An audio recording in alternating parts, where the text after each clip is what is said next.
بسم اللہ الرحمن الرحیم۔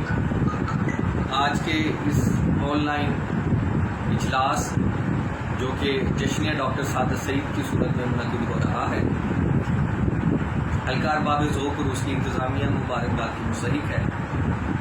ہمارے محترم سینئر جناب باسر سلطان کاظمی صاحب نے ایک پیراگراف ڈاکٹر سعادت سعید صاحب کے بارے میں لکھا ہے، جسے آپ کے سامنے پڑھنے جا رہا ہوں۔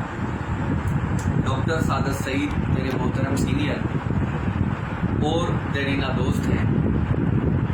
بحیثیت ایک عمدہ شاعر، محقق، مترجم، نقاد اور استاد، نصف صدی سے زیادہ عرصے پر محیط ان کا تخلیقی سفر انتہائی شاندار رہا ہے۔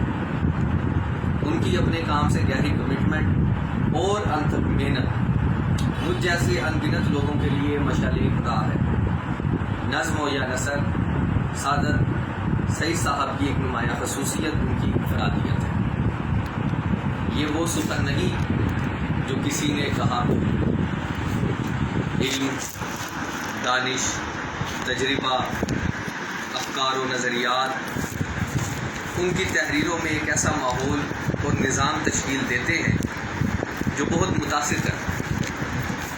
ڈاکٹر صاحب کی علمی اور ادبی کنٹریبیوشن کی تحسین کے لیے جشن کے انعقاد پر حلقہ ارباب ذوق لاہور کے منتظمین تعریف و تشکر کے مستحق۔ میں انہیں اور ڈاکٹر صاحب کو تہہ دل سے مبارکباد پیش کرتا ہوں۔ باسر سلطان کاظمی، بہت شکریہ۔